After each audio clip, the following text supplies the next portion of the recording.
a fait un déplacement de CDK à notre base Gitana pour finir le bateau. L'objectif, c'était de ne pas dévoiler le bateau à ce moment-là. Donc on l'a fait un peu en mission commando nocturne.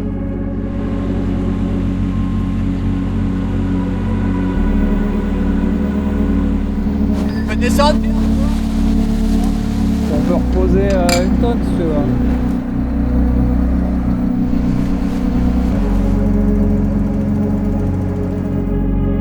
C'est canonissime.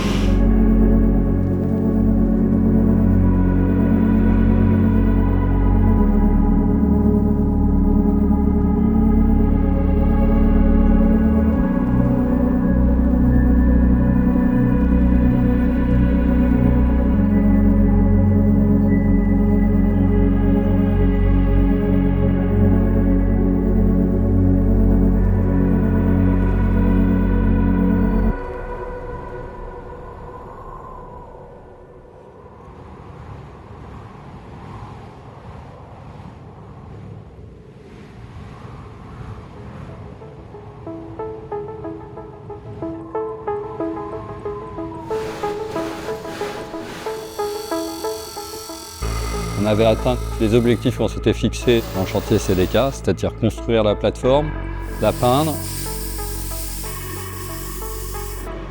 Il restait à l'équiper. On préférait le faire dans notre base Gitana. Là, on a tous nos corps de métier réunis, on a tout notre outillage et on a vraiment l'ensemble de l'équipe, que ce soit le BE, l'équipe de management et l'équipe technique. C'est la fin de l'assemblage du puzzle en fait, c'est le moment où on met les appendices, on met les dernières protections, les derniers petits carters. C'est la convergence du boulot de chacun, donc c'est des moments intenses et plutôt sympa. On a remonté à blanc vu qu'on l'a redémonté un moment. Localement sur la face avant, enlever une partie de la portée qui correspond au passage là. On a l'impression que c'est un puzzle infini, que ça se termine jamais, et puis là on arrive et on voit toutes les pièces qu'on a imaginées qui se mettent en place, notamment les appendices, les safrans, les systèmes. Il y a une certaine euphorie quand même dans l'équipe, on le sent, et beaucoup d'énergie, et tout le monde travaille beaucoup. Merci à tous d'ailleurs, parce que ça a été une longue construction. J'ai un nouveau dossier. Voilà.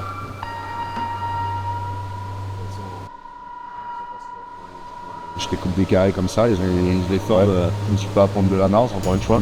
Ouais. Et là, de toute façon, ça, t'as une lèvre ici. Ouais, de 3, donc ouais, je vais sprater de la clé. C'est quand même fou que j'ai 30 ans de métier et c'est quelque chose que j'ai j'avais fait une fois ou deux et je me trouvais un peu démuni à poser des questions bêtes pour réaliser des choses. Il m'a dit entre 4 et 6, et j'ai regardé 6. Donc je me suis dit que c'était bien que je me forme un peu et puis ça permet de comprendre plein de choses, même comment les pièces sont construites, comment les choses sont assemblées pour après développer et se rendre compte un peu de, quand on prend des décisions techniques, des conséquences qu'il y a derrière. Et donc c'était très riche, c'était sympa de partager ça et de participer un peu parce que tout le monde travaille beaucoup, donc donner un petit coup de main c'est bien. On ferme le paquet cadeau pour le montrer à tout le monde.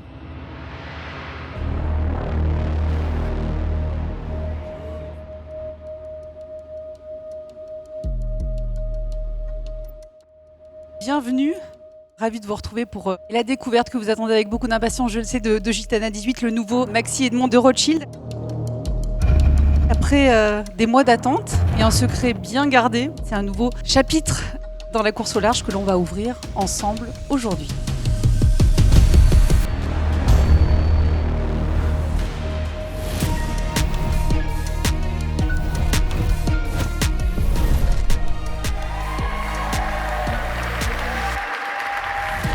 Et il est là, le voici, dévoilé de manière spectaculaire. Les équipes tenaient beaucoup à emmener ce bateau ici, au milieu de la nuit.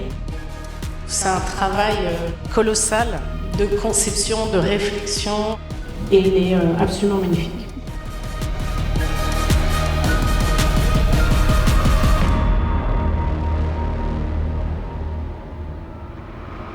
Quand on voit les choses sur ordinateur, c'est grand comme ça et on a du mal à prendre la dimension de la chose. Et effectivement, les safrans qui sont par exemple beaucoup plus grands, ou l'aile de raie qui est magnifique et très élancée. Les envergures de pièces sont effectivement impressionnantes. Ce qui est surprenant, mais aussi en termes de, ce que ce soit en termes de taille ou en termes de temps et d'implication, en fait, c'est les safrans. En fait, on reçoit une pelle, on reçoit 2 pelles, on reçoit 3 pelles, mais là, on ne reçoit pas 3 pelles, on reçoit 6 safrans, en fait, qui font un peu plus de 3,50 m chacun. Et faut les assembler 2 à 2, plus un plan porteur. C'est des pièces très complexes qui demandent beaucoup d'attention, beaucoup de temps. Il va être beau celui-là. Hein. Elles paraissent énormes et quand on les met sur le bateau, finalement, à la dimension du bateau, ça change aussi. Donc tous les jours, il y a des surprises et voilà, ça c'est sympa, effectivement.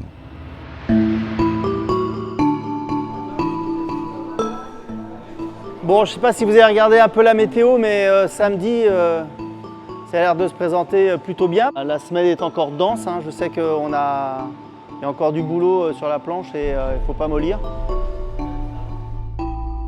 Il nous reste 4 jours en gros pour finir tout ce qu'il y a à faire et être le plus près possible pour mettre le bateau à l'eau. On a quelques cases à cocher qui sont importantes. Si on se fait juste le récap de fin de semaine, l'objectif c'est ce que j'ai mis, c'est préparer la base à partir de 14 heures. C'est pour ça que je disais, il nous reste en gros 4 jours et demi de boulot. Le but ensuite c'est de sortir le bateau très tôt samedi, soit à 6 h, soit à 7 h. On va en discuter avec Alain, Bruno, avec David, savoir pour combien de temps ils imaginent avoir besoin pour mettre le safran de flotteur, tribord et le safran central. Donc le but c'est sortir assez tôt pour avoir le temps de faire ça et ensuite faire un roulage à partir de 14 h. Donc on n'aura pas de manœuvre de port à faire, c'est vraiment mise à l'eau, matage et déhalage du bateau en face.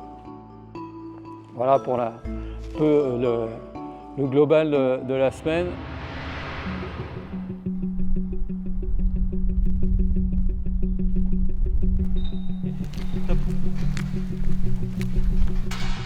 Ce matin, on s'est tous retrouvés à la base assez tôt pour enfin sortir G18 du hangar.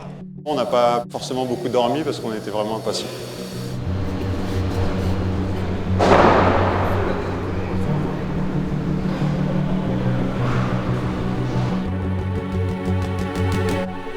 Le short team a fait un travail extraordinaire pour terminer le bateau.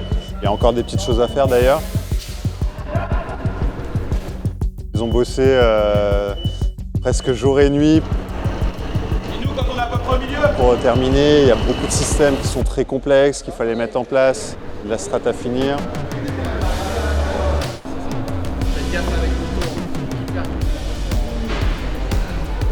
Tout était prêt hier soir, le bateau était posé sur la chemise et il n'y avait plus qu'à ouvrir les portes. C'est ouverture des portes, sortie du bateau. On ouvre les portes. C'est bon pour vous?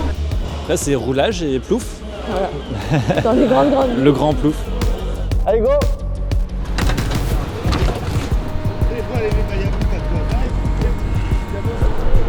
Il est rentré chez nous il y a quelques mois là déjà. Et là de le revoir sortir pour aller toucher l'eau, ça fait un petit pincement quoi.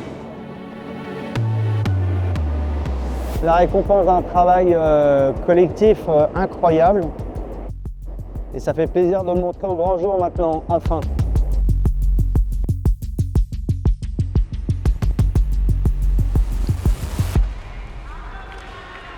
Aujourd'hui, on a vraiment de la chance.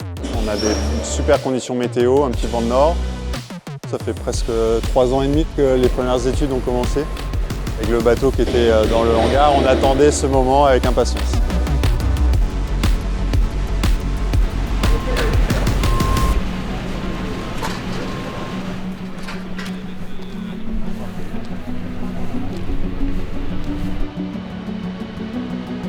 La matinée, on finit d'assembler le système de safran qui ne peut pas se faire dans le hangar. Ils assemblent la chèvre tribord, après on assemblera le safran de flotteur tribord. Après je crois qu'on met un gros coup de clean au bateau et on est prêt à faire plouf. Juste la poulie, on fait gaffe à la poulie dessus. On casse les codes, on va faire des safrans U, des foils lentés, des choses qui n'avait jamais été réalisé. C'est pas du tout la même cinématique. On est parti presque d'une page blanche, puisque déjà les foils sont basculants. Tout est fait maison vraiment. On est complètement autonome. Donc c'est bien, parce que ça nous permet de protéger un peu nos inventions et nos systèmes. Mais on est dans du... Tout est nouveau et tout est beaucoup plus compliqué. On a 2 fois plus de choses à régler qu'avant. Il a fallu chercher des solutions pour chaque problématique. Il y a des choses qui sont débuggées au bureau d'études et puis après des choses qui sont débuggées en atelier. Si tu le reposes comme ça? Je pense qu'on ne mesurait pas la totalité des implications techniques.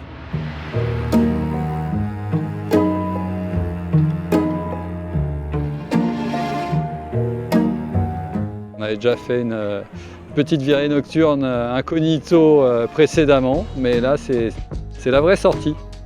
Le but, c'est qu'il n'y ait personne qui passe sous la plateforme. On se met à rouler à 14h10. C'est pas grave, ok. Parce que vous partez, il n'y a pas de... aucun problème. On pourra juste, pendant le temps de la manœuvre du bateau, mettre 2 barrières et un rubalise pour pas que les gens puissent venir s'approcher du mât, être prêts, commencer à toucher les trucs et tout.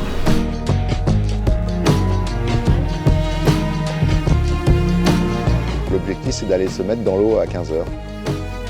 C'est un grand moment pour toute l'équipe qui, depuis 3 ans, pense ce bateau, l'imagine et le construit. On est hyper fiers de présenter ce bateau aussi au public. Il va falloir vraiment être précautionneux pour naviguer sur ce bateau et je pense qu'il faut vraiment le connaître. Un navigateur lambda qui vient sur ce bateau, il n'arrive pas à le manipuler. Parce que c'est pas des bouts, c'est des vérins pour certaines actions. Là, on multiplie les systèmes, donc on va encore accroître ce niveau d'exigence et de vigilance.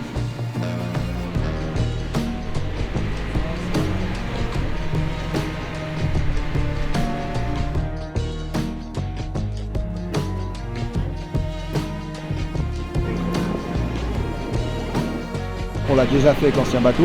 Je pense que celui-là ira plus rapidement à 52. Mais quand on est passé 52, c'est exceptionnel.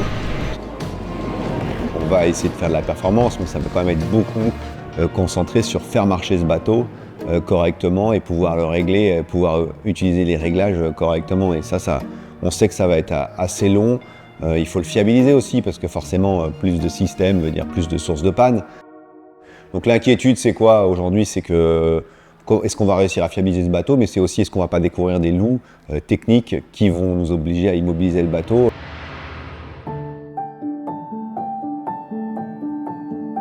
Pierre, vous pouvez commencer à désangler, mais je te fais signe quand vous pouvez lever parce que ça va être en live. Bonjour à toutes, soyez les bienvenus pour ce grand jour ici à Lorient, la base, avec le soleil qui est au rendez-vous pour vous faire vivre un moment exceptionnel. Ce que je comprends bien, Cyril, c'est que c'est un mélange entre un artisanat d'excellence, un peu façon haute couture, avec aussi des technologies et des performances dignes de la Formule 1. Exactement, c'est-à-dire qu'on utilise en fait des outils qui sont industriels, mais en tout cas la main de l'homme, elle est vraiment très importante dans ce genre de projet. C'était la volonté de notre armatrice Ariane de Rothschild de bouger les choses et elle nous a poussé dans nos retranchements pour faire imaginer quelque chose de complètement fou. Je crois que le résultat il est là devant vos yeux. Alors vous verrez pas tout aujourd'hui, il manque les foils qui est quand même une partie très intéressante. On les a présentés, les concepts, mais effectivement tous les appendices qui nous permettent de voler, ces petites ailes qui nous permettent de voler, sont complètement différents de ce qui existait auparavant. Et ce qui va être très impressionnant, en fait, vous allez voir Dans la giration du bateau, il y aura le safran à gérer. Mais on essaiera d'équilibrer pour vous laisser passer l'haussière dessous avec l'autre pointe avant, bâbord. On va aller à 10 tonnes. Ok, ça marche, allez-y. C'est parti les gars, ça lève. Cyril Darnachtier, vous avez bien fait les choses au niveau de la météo parce que ok. Tu balances les charges, Pierre? On est à 8 tonnes. On va voir se lever ce bateau, le Gitana 18 Maxi Edmond Rothschild, le dernier né. On continue à monter. Ok. Pour le moment, c'est toujours tendu sous les berres. Ça commence à se lever sur l'arrière. Ok. Nickel. Ça va lever, ça va lever. Ça va lever les gars. Les haussières. Ok.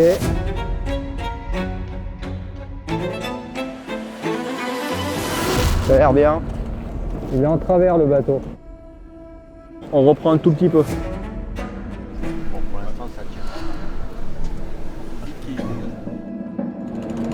Ouais, modifié.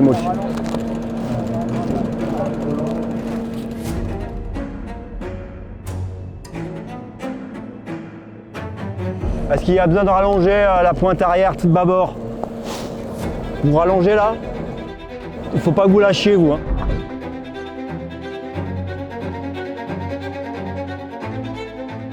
Nous on est prêts pour transférer Pierre. Faut qu'ils viennent prendre l'haussière près du quai. Transfert. Lâchez. Choc Erwan. Aïe, aïe. On va le descendre. Il faudra mettre les gardes tout de suite.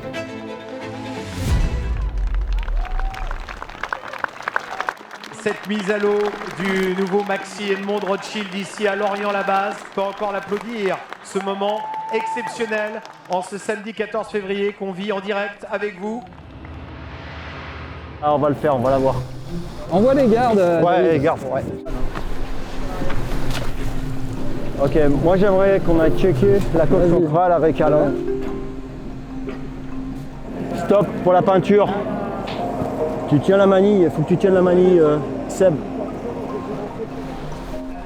On va aller mettre le J2. Il y a l'excitation de tout le monde de voir sortir ce bateau, de le montrer à tous les proches avec qui on a partagé sans le montrer l'objet de notre quotidien. Ok, donc la bombe, je la mets de l'autre côté. On arrive à apprécier ces moments-là. Ouais. C'est un grand moment pour toute l'équipe qui, depuis 3 ans, pense ce bateau, l'imagine et le construit. On est hyper fiers de présenter ce bateau au public.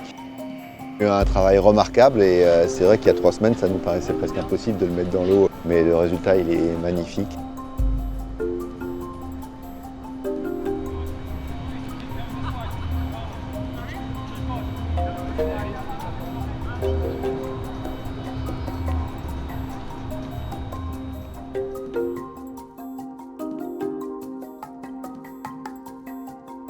Maintenant, il faut qu'on tire des bords parce que dans 6 mois, il sera sur le départ de la route du Rhum. C'est un objectif important et c'est que tous les 4 ans, on va tout faire pour être au top.